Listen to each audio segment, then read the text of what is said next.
In the last episode, we walked through the timeline of Mother's Day, May 10th, 2020, the day Suzanne Morphew went missing in Salida, Colorado. We followed Barry Morphew's early morning drive to Broomfield, his strange trash stops, and the discovery of Suzanne's mountain bike, twisted, placed, and rolled down a ravine just outside their home. A few days later, her helmet was found too, sitting just off the road, clean, undamaged, almost like someone had tossed it there. It didn't make sense. None of it did. But while everyone was searching the woods, the trails, and the rivers for signs of Suzanne, investigators were starting to look somewhere else, inside the Morphew house. Because this wasn't feeling like a missing person case anymore. It was starting to feel like something else, something bigger. Inside the Morphew house, investigators started to find things that didn't belong. A plastic needle cap in the dryer, a spy pen hidden in a drawer with Suzanne's bras, which held recordings she never meant for anyone to hear, not even Barry. What investigators found told a different story, not just about the day Suzanne disappeared, but about the life she'd been quietly trying to leave behind. This is Sequestered, Season 2, Case 4, The Disappearance and Murder of Suzanne Morphew, Part 2.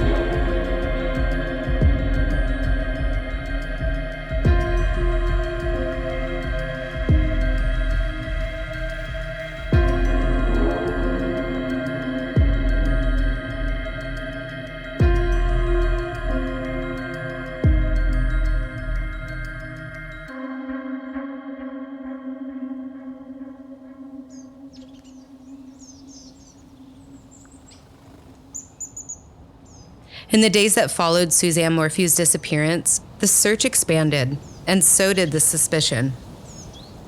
On May 11th, the morning after she went missing, Barry called one of his employees, Morgan Gentile. He shared that Suzanne was missing and that he thought a mountain lion may have attacked her. Morgan said that Barry was initially crying on the phone, but that it didn't last long, because he abruptly shifted to the specifics about the Broomfield job, as if work mattered more than the search. That same day, detectives spoke with Suzanne and Barry's daughters. Mallory confirmed that her mom kept a journal, mostly filled with religious devotionals.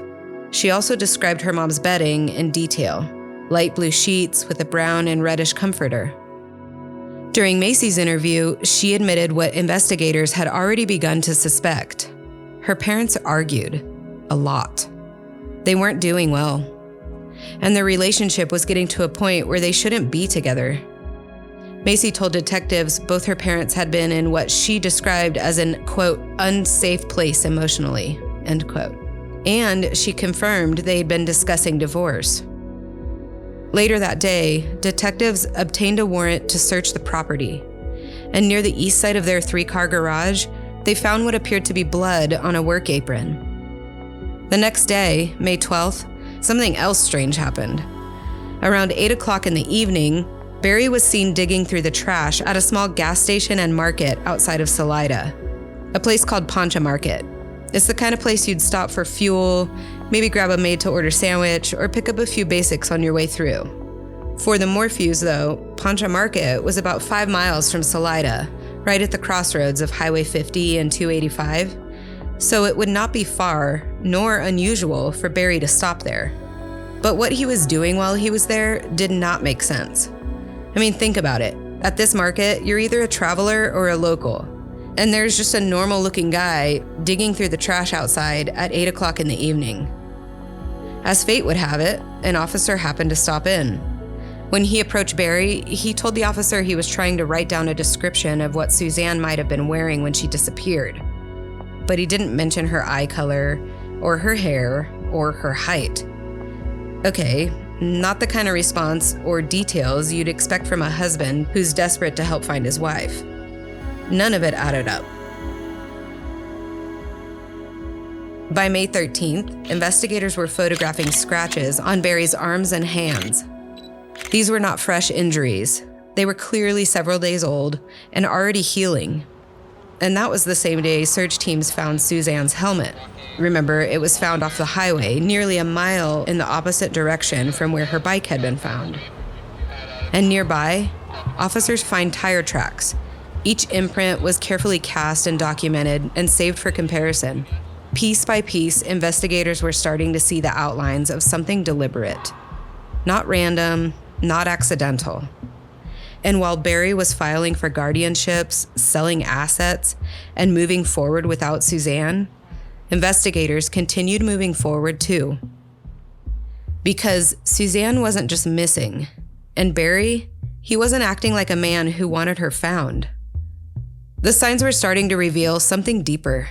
Barry's behavior at home was growing more controlling, and Suzanne, she was clearly planning to leave.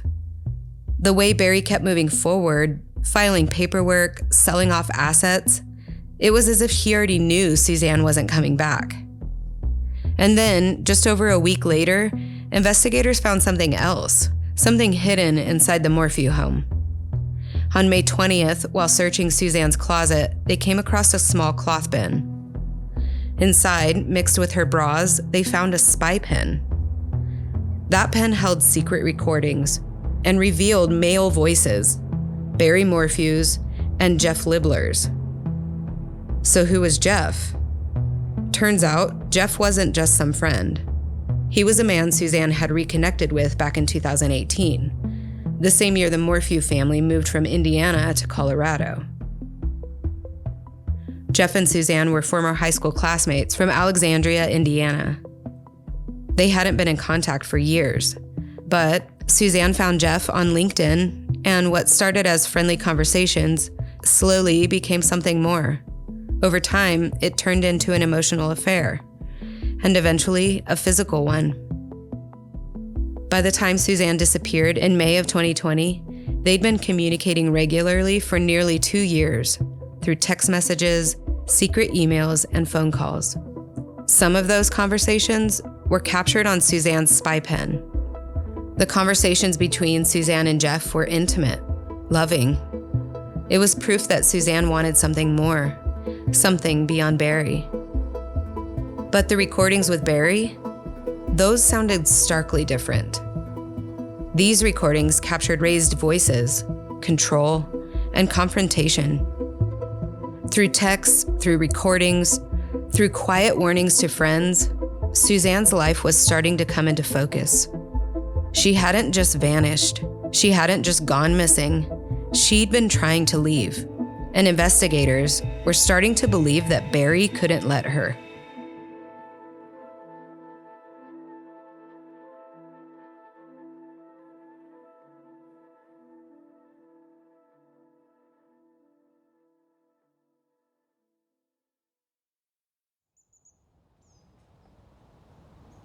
While investigators were quietly gathering evidence, Suzanne's family was doing everything they could to find her. On May 15th, 2020, Suzanne's nephew, Trevor Knoll, spoke with 9 News in Denver. He said, "Every morning, early, we've been gathering and creating a game plan. We just sent a bunch of teams out. We have our biggest crew yet today, going out again, and we're working all day." Trevor said search teams had been covering towns, mountain trails, anywhere they thought Suzanne might be. They brought in drones, scent dogs, volunteers, anything that could help. And that's when Barry offered the $100,000 reward for her safe return. And then their family friend matched it, bringing the reward to $200,000. But something about Barry's public pleas felt off.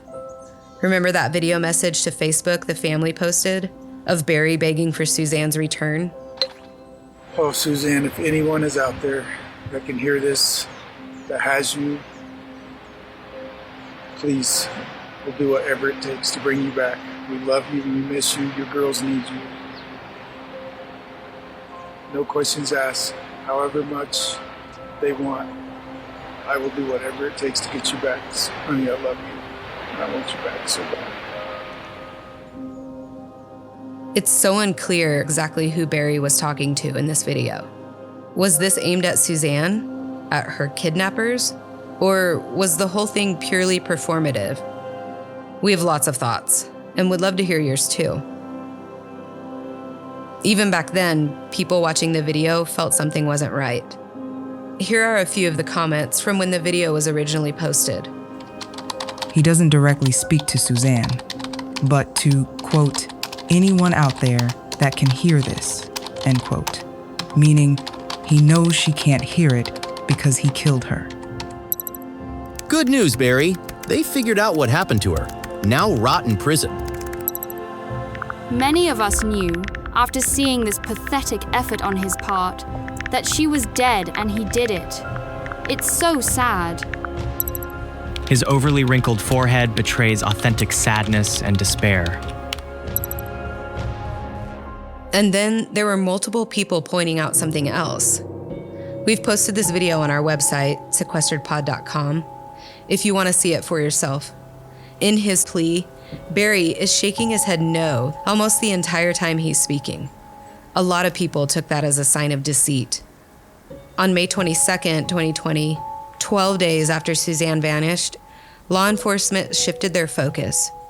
They converged on a residential property east of Salida. The Chaffee County Sheriff's Office, the FBI, and the Colorado Bureau of Investigation spent the day combing through the site. They were acting on leads that had developed through the investigation. But by nightfall, there were no announcements or new evidence. They planned to return the next morning, but ultimately nothing came of it. In the days following, dive teams had searched nearby waterways, and neighbors had been asked to preserve any home security footage. By this point, over 200 tips had been submitted, and law enforcement was actively working every angle. But Suzanne Morphew was still missing. Inside the family unit, Barry wasn't waiting. He was moving forward without her. But investigators weren't just watching his public behavior. They were quietly gathering pieces of a much bigger puzzle. During a search of the Morphew property, investigators found a spent bullet casing near the garage, out of place, unexplained. It was collected as potential evidence. Soon after, investigators pulled Suzanne's phone records and found something else. Multiple deleted texts. Messages Suzanne had sent to friends, containing conversations about her marriage, about Barry's temper, about the affair. These were texts where Suzanne talked openly about being afraid and about wanting out of her marriage. They were messages that painted a very different picture than the one Barry had been trying to present to the world. Through texts, through evidence, through every quiet detail, investigators weren't just looking for Suzanne anymore. They were trying to understand what had happened to her and why. And it's hard to put into words just how terrifying this must have been. For Suzanne's daughters, for her family, to know someone you love is simply gone, with no explanation, no signs, no answers. It's the kind of fear that settles into your bones, the kind that makes hope hard to hold on to.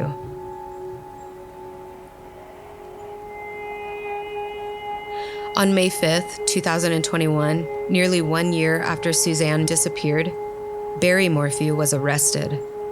The charges: first-degree murder, tampering with physical evidence, and attempting to influence a public servant. There was no bond. The arrest affidavit, issued out of Chaffee County, Colorado, laid it out in black and white. Barry wasn't being arrested because Suzanne had run off. He was being arrested because investigators believed he had killed her. From the affidavit: Suzanne took clear, articulable steps in January 2020 to separate from and divorce her husband, Barry. She told her family and close friends about her intention and secretly recorded her notes of abuse in her phone because Barry monitored it. She confronted Barry. She recorded arguments with help of a friend. And 4 days before she disappeared, Suzanne sent Barry a text that said, "I'm done. Let's handle this civilly." But Barry told investigators something different. He said their marriage was, quote, perfect, that Suzanne had no intention of leaving. Investigators showed otherwise. Barry's statements about the days before Suzanne's disappearance didn't hold up. They were false, misleading. And investigators believed Barry had knowingly destroyed evidence that would have revealed just how far their marriage had deteriorated and his involvement with Suzanne's death. Her bike, her helmet, staged, discarded near their home before Barry left for Broomfield. Investigators ruled out an accident, an animal attack, suicide, or stranger abduction. Suzanne's financial, travel, and digital footprint stopped completely after May 9th, 2020. No credit cards, no flights, no border crossings, no new utilities, no signs of life. The affidavit pointed to a single conclusion: Suzanne Morphew was dead. And Barry's involvement? It stretched back years. Within weeks of moving to Colorado, we know that Suzanne had reconnected with Jeff Libler, a high school friend turned secret boyfriend. Their relationship grew through 2018, and by 2019, they were meeting up in New Orleans, Indianapolis, Dallas, Michigan, and Florida. And Barry had been watching, stalking Suzanne at their own home, taking her phone from her in Mexico when he suspected something. On May 9th, 2020, the last day Suzanne was confirmed alive, she sent Jeff a selfie. Not long after, Barry returned home. Suzanne never responded to Jeff's next text. At the same time, Barry admitted he was, quote, running around the property with a gun, end quote. His phone went into airplane mode at 2:47 p.m. that afternoon. From that moment until 5:37 a.m. the next day, when his phone came out of airplane mode on his way to Broomfield, investigators believe Barry disposed of evidence, staged a scene, and created a false alibi. Truck telematics and phone data painted a clear picture of his movements, but his own words were constantly changing, contradicting, trying to match what investigators already knew. By 2021, Barry had told the FBI he chased a chipmunk with a gun, shot a deer with a tranquilizer dart, and followed a bull elk down Highway 50 at 4 a.m. that morning. All excuses to explain why his truck was headed west, toward where Suzanne's helmet had been found. Finally, he admitted, "I look guilty from the evidence, and God allowed these things to happen." The affidavit broke it down: Suzanne's attempts to leave, Barry's stalking, his lies to law enforcement, the physical evidence, and the cover-up. Investigators wrote, It had become clear that Barry could not control Suzanne's insistence on leaving him, and he resorted to something he had done his entire life: hunt and control Suzanne, like he had hunted and controlled animals. Barry's arrest felt inevitable, but justice for Suzanne Morphew, that was still far from guaranteed.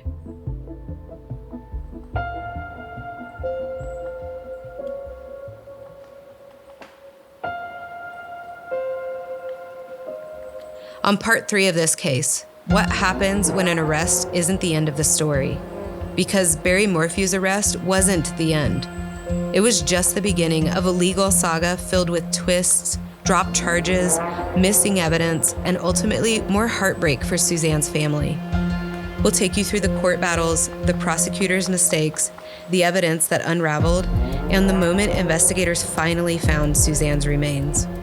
Because this case wasn't over in 2021, and even still, it's not over. If you've been following this case, you know how strange and how sad this story gets. And if you haven't, well, just wait. The final installment is next.